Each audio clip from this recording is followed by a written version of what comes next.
Excellent dancers. Baba always had us dancing around, so it's beautiful.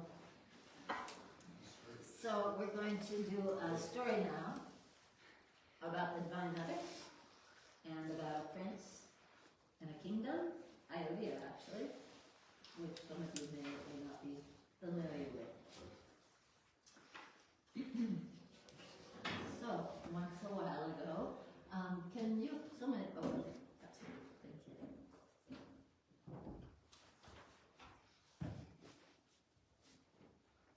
Once in the city of Ayodhya, there ruled a noble king, King Navrtri.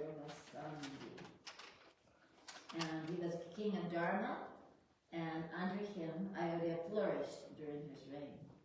And the king had two wives. One was Manorama, and she was his first queen, and the other queen was Haidakhandi. And they both were pregnant, and the first one, Manorama, had a son who was quite a fine young man, and they named him Ashram. A month later, Haidakhandi delivered a radiant child, and they called him Navrtri. As the boys grew, it became apparent that actually the younger one was a bit more gifted, glib of tongue, shall we say, and more charismatic than the older one. And the fact is that most of the people, including the king, had preference for the younger of the two. When they were 5 years old, the king went out hunting and got killed by a lion, which put the whole kingdom into an uproar. And right away, the Shista, who was the Kalguru of the family, went about to, first of all, perform the last rites for the king, and then said that we should right away install the older of the sons, Sudarsana, on the throne. And even though Shatrajita was for sure the favorite, all the people agreed that, no, this is the proper thing. The older of the two sons should always take the throne. However, turns out that both Manorama and Lilyavata had fathers who were kings. And they heard about this, and they both came with their armies. And of course, Manorama's father said, well, my son should definitely be the king.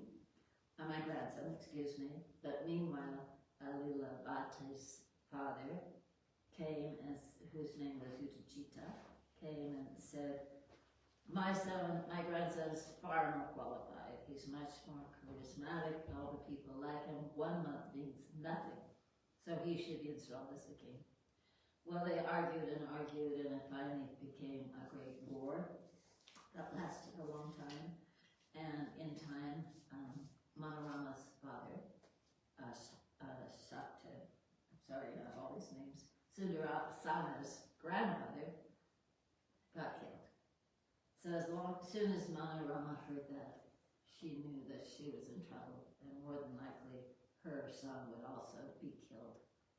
And so she called one of the closest ministers of her husband, and his name was Vidala. And Vidala said, yes, we must leave immediately.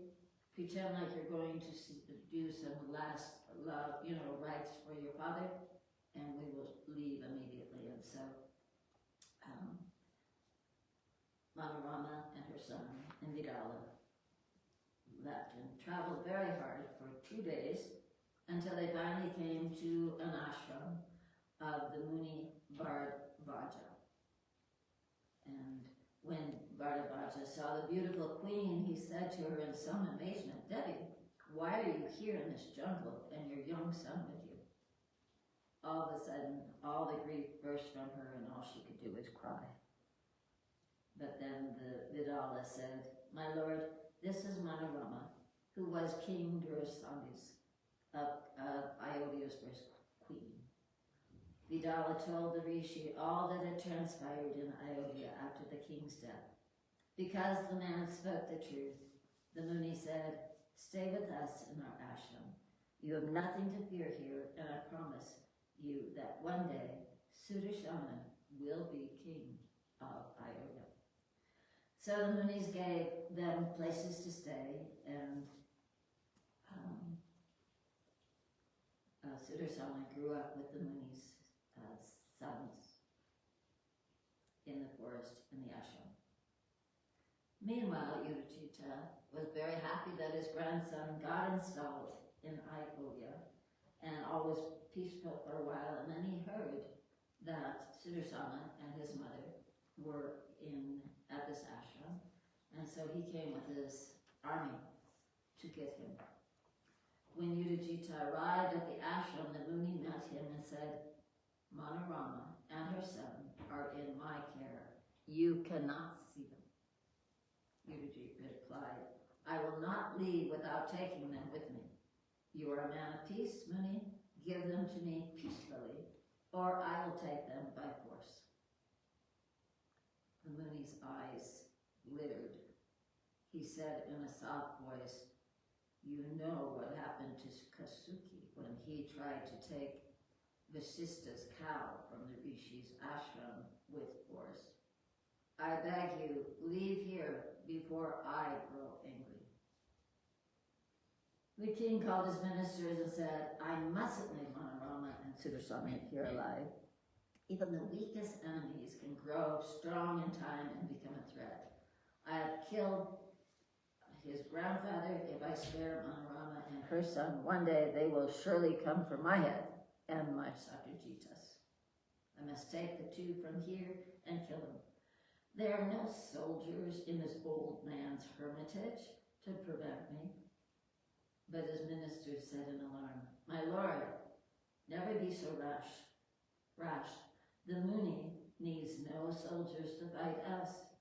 He can reduce our army to ashes with a look from his eye. If the Muni protects Manorama and her son, we can do them no harm. all of the world spins round on the wheel of fate.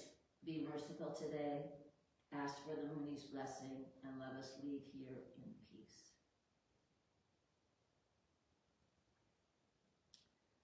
Udajit struggled for a while with his kingly personality, and then finally fell at the Muni's feet and asked his pardon and blessings, which the kindly Rishi gave, and the king went back to his kingdom. Manorama wept in relief, and she also prostrated herself at the Muni's feet in gratitude. Sudarshana grew in the sanctuary like the moon waxing.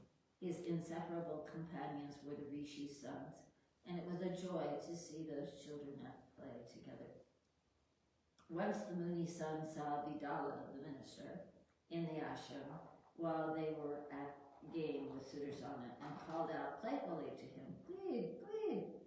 Sudarsana, who was a little ways off, repeated what they said but left out the last consonant, and he said, "Plead, plead."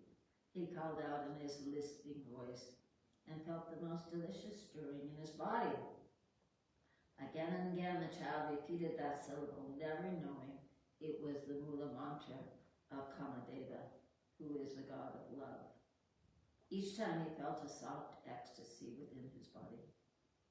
So without being initiated by any guru other than Destiny, the little prince Sudarsana acquired a mystic mantra. He would repeat it in his mind whenever he was alone and just before he fell asleep. And that mantra transformed his very nature. Day by day, he grew more and more brilliant. When Sudarsana was 11, the rishis began to teach him the Vedas. They were astonished at how quickly he mastered the Dharma Shastras.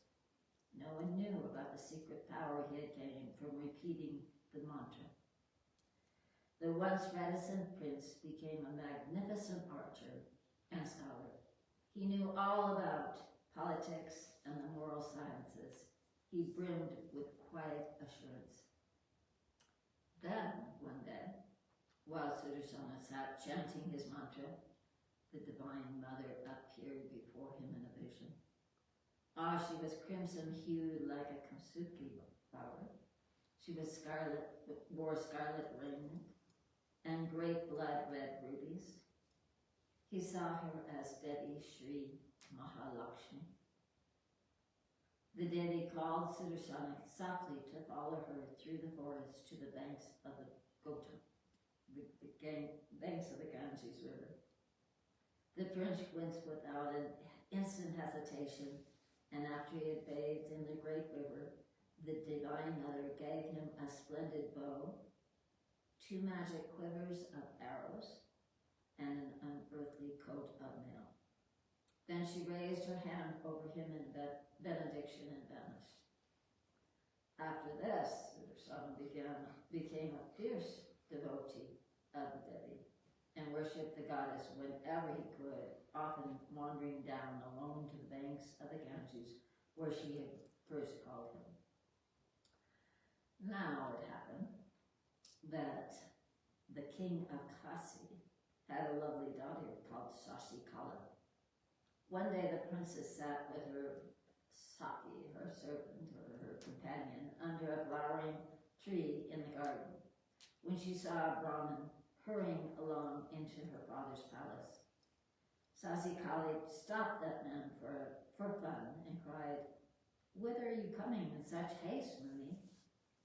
"Why, from the Muni Bharadvaja's ashram, princess," replied the cheerful mendicant. Playfully, Shashikala asked, "Tell me of an exceptional thing in that ashram, Muni, the most beautiful thing of all." Without hesitation, the Muni said, "Why, the Prince Sudarsana. Princess, he is handsome past describing, the son of the king of Ayodhya. I would even say," the Brahmin went on breathlessly, "that if you haven't seen our prince, your eyes have been given to you in vain. And besides, he is a great archer and a deep scholar too. Well, let me put it this way, lovely Shashika. Our Sudarsana is fit to be your husband." and smiling broadly, the Muni breezed away, leaving Shashikali a little short of breath, her heart beating faster than ever before in her life. The Rishi's description captured the princess's imagination, and she fell in love with Sudarsana without ever having seen him. Then, one night, perhaps a month after she first heard of the prince in the jungle, Shashikali dreamt of the Divine Mother. The goddess appeared brilliantly in her dream and said, "Child, the prince in the forest is my bhakta. Ask me for a boon, and he shall be your husband." Shashikala thought she was drowning in a sea of rapture. The next morning she was so radiant that her mother, the queen, began to press her to divulge the cause of her joy. But Shashikali was bashful and would say nothing.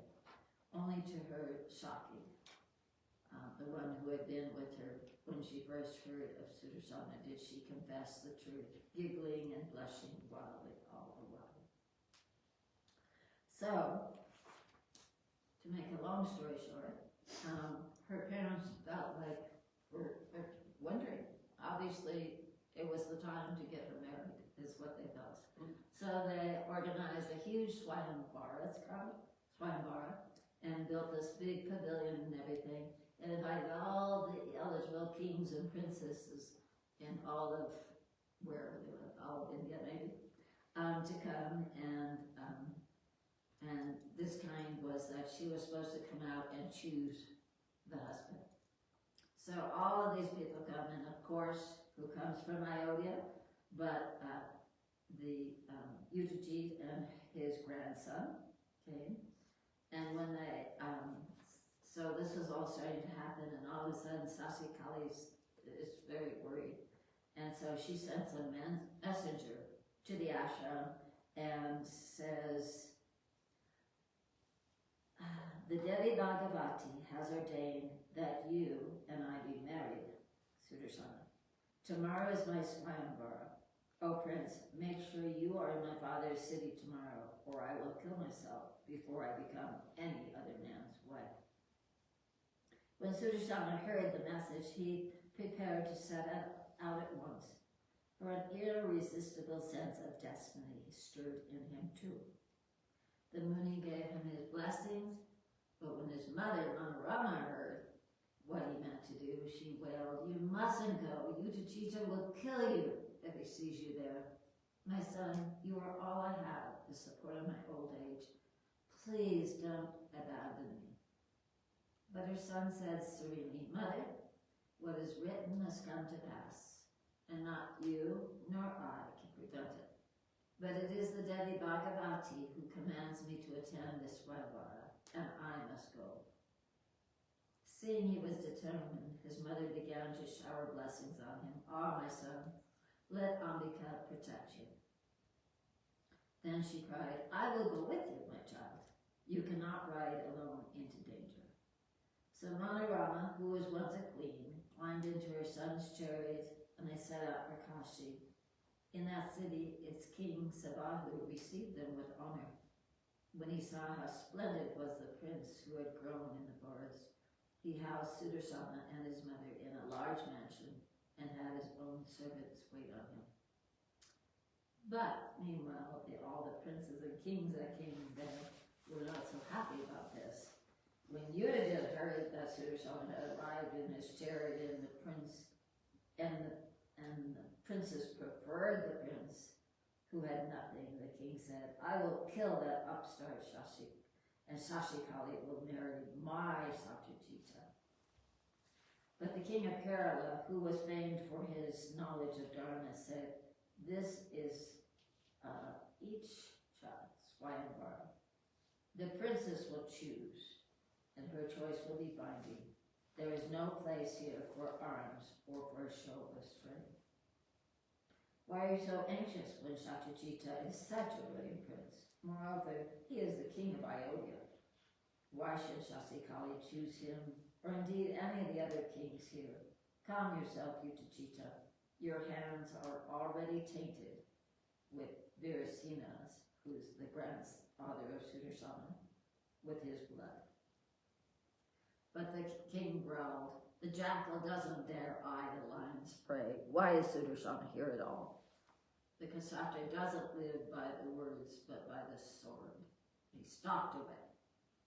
So all the other kings were a little bit worried, and they called the king of Kasala, and they said to him, "Why is Sudarsana here? Do you make a mockery of this Swayamvara? Yudhishthira means to kill him." The king of Kasi said, "My daughter has set her heart on him. How many times I begged her to forget the pauper, but she does not listen. I am helpless, my lords. Sasikali called Sudarsana here. I did not." The kings of Kerala said, "Let Sudarsana be fetched. We will all ask him what he intends to do." So they gathered him, and he came. And they said to him, "Sudarsana was sent for, and when he came to the glittering throng of rulers of the earth, he stood quietly there, not speaking, until one king said, 'This is a Swayamvara for royal Kshatras. The most powerful princes on earth are here to vie for the princess's hand. We have all come with our armies, and some of us are ready to do battle for Sasikali. How have you come here unattended, bringing only your mother with you?' Another said, 'You have no kingdom, army, or wealth. You don't belong in this company.' Another said, 'You are a hermit. Tell us how you dared come to Kasi.' Sudarsana had a smile on his face. In a soft voice he said, 'My lords, all that you say is true. I have no kingdom, no legions, no friends or wealth. I heard of the Swayamvara and I came to watch it with no special purpose. But, my lords, I did not come on my own will, but because the Devi Bhagavati told me to. The Devi, the Divine Mother who is my goddess, is all of yours as well. I have no enmity with any of you, but if you decide to make an enemy of me, she who is the cause of all causes, the Mother of the universe, will protect me. I only do what she asks of me. My life is in the hands of the one who spins the wheel of fate.' But the king said, 'What you say is true, but Yudhishthira means to have your head.' Sudarsana laughed. He said, 'A man is born into this world by his karma, and by fate alone does he leave it when his time has come. Not a moment before his time comes can any man be killed by any king or even by the devas. It is only called time who creates and destroys a man. I am Bhakta, the Devi, from whose hand time flows. She protects me, and I fear neither Yudhishthira nor any other man.'" So, then, but the Swayamvara still was coming on the next morning, and all the kings were there, and the king came out, and King Sabahu came out and said, "I'll go get Sasikali so she can choose what prince she wants." Well, Sasikali refused to go. She said, "There's no way I'm going to walk in front of all these men who are probably going to lust, after me. That's not the kind of woman I am. And besides, I've already given my heart to Sundarasana." And so at first the king and the queen try to say, "But they're probably going to kill everybody, and you're going to be killed, and the kingdom's going to be taken over."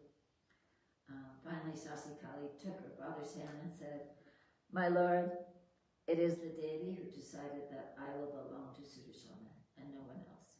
She will protect us from all these kings. Their power is nothing before hers." Her voice was low as she added, "And if Bhagavati so decides, I will die at Sudarsana's side rather than betray my love." Suddenly Sabahu, the king, also felt inexplicably calm, as if someone unseen had plucked the anxiety from him. He embraced his daughter and then went back to the Swayamvara and announced, There will be no Swanbar today. I have decided my daughter shall be married tomorrow instead. My friends, bear with me until then. Return to your camps now, and we shall meet tomorrow. Perhaps I will devise a trial of strength or skill for the princess in the night, and let the one who succeeds win my daughter's hand. Until tomorrow then, my lords. And Sabahu swept out of the Saba. He sounded so confident that Udajit and the others felt sure that he had persuaded his daughter to change her mind.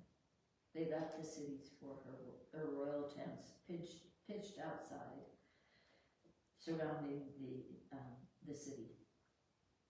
Meanwhile, in a sequestered apartment in the very heart of the king's palace, a frenzied preparation were underway for a secret wedding. Sudarsana and his mother had been fetched, and the prince from the forest was being clothed in the finest silks. So the wedding took place, and the next morning,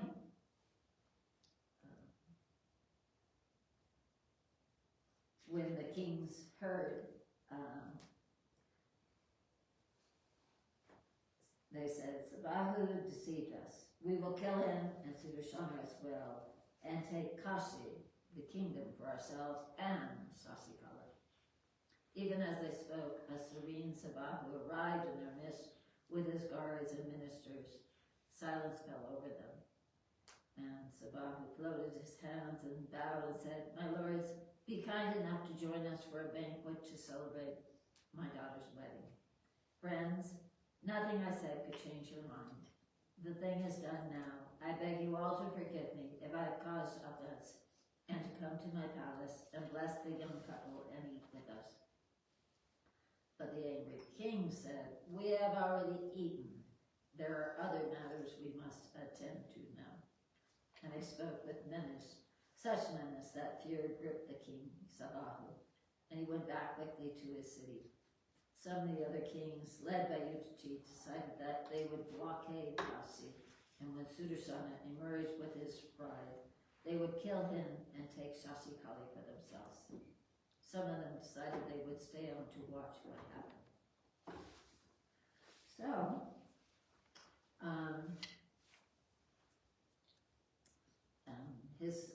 the king's soldiers brought word back to Sabahu that the kings outside the city had blockaded the gates of Kashi. Sudarsana came to his father-in-law and said, You must let us leave now. We shall go to the Muni Bharadvaja's ashram first, and then decide where to go from there. Fear nothing, my lord. The Devi Bhagavati, who is the mother of the universe, protects us. What can these kings do against her power? Sabahu said, I will come with you at least for a ways. They came to the city gate, Sudarsana riding in his white chariot with Sasikali beside him, and they saw the enemy host confronting them. Sudarsana began to intone his mantra and thought fervently of the Divine Mother. All around the chariot there rose the sound of conches and the blare of trumpets and the roll of thousands of drummers beating up a storm. Sudarsana stood absorbed, his eyes shut. Sabahu saw that Udajit led the blockading army, and with his grandson Satyajita beside him. Roaring, the enemy flew at Sudarsana and his chariot, and his half-brother before all the others. Arrows darkened the sky, and Sabahu plunged his forces forward, his soldiers around him, to meet the enemy's charge. Suddenly, a hush fell on the field, and both armies froze in the ranks. Udajita and Satyajita froze as their horses roared in alarm, winning at the strange appearance which had materialized between the two forces. An immense lion, and upon the golden beast's back rode a shimmering goddess. Her luster like another sun risen on the earth. She rode her lion between the two armies, daring anyone to approach her. Sudarsana opened his eyes and murmured, Look, Sasipali, the Devi has come to protect us. Sabahu stood in trance. Meanwhile, Udajit roared, "Who is this woman who rides on a lion? What does she want here?" At that moment, the lion gave a roar that drowned every other sound out on the field. Horses and elephants bolted, and in a moment there was a channel cleared through Udajita's legions away, for Sudarsana now fearlessly drove his chariot. Udajita roared, "Shall we let a mere woman and one lion frighten us? Kill them, and kill it!" Upstart Sudarsana. And he plunged at Sudarsana, his bow flaring arrows, and Shatrajita right beside him. Sudarsana held them both off for a while. Then suddenly the Divine Mother was at his side on her beast. Udajita shot arrows at her as well, and Satyajita did too. The Crimson Devi smiled.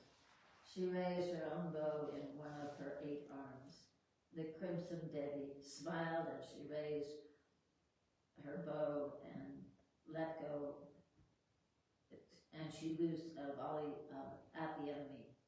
In a blur, both Udajita and Satyajita were dead, their heads struck off by the goddess's crescent-tipped shaft.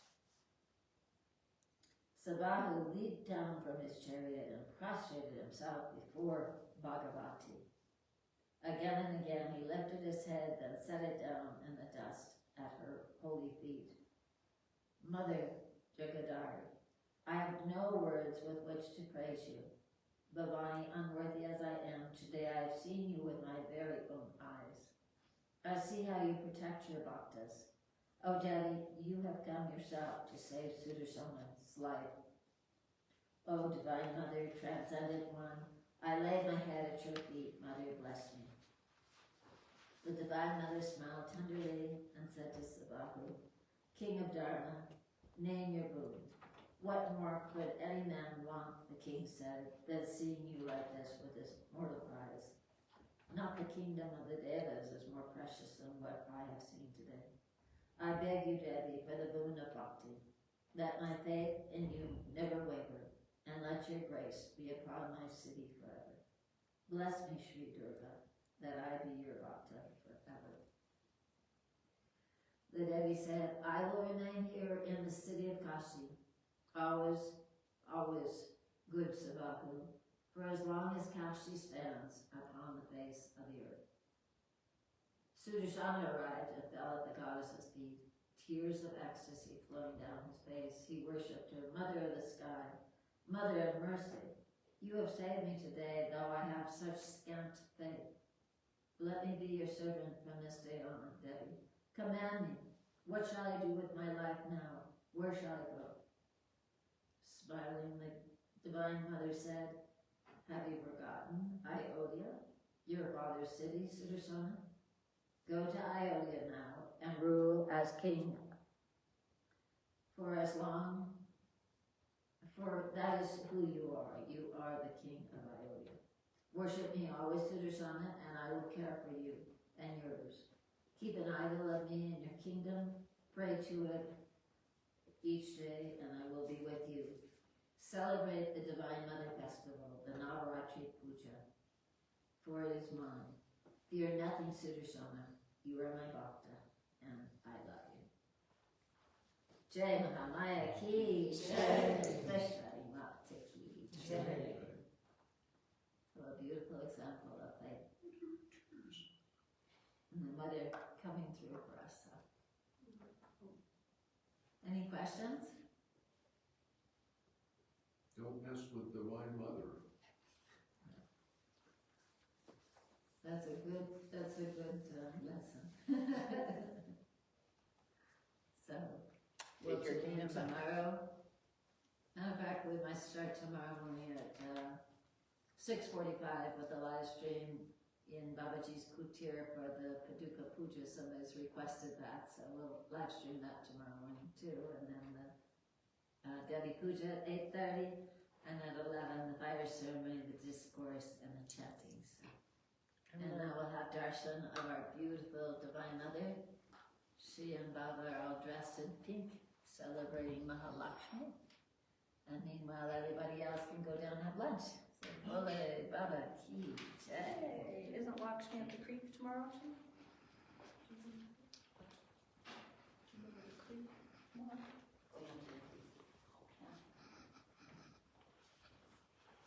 Yeah, so tomorrow after the fire, we'll go to the creek instead of having Chanting. So bring your handkerchief.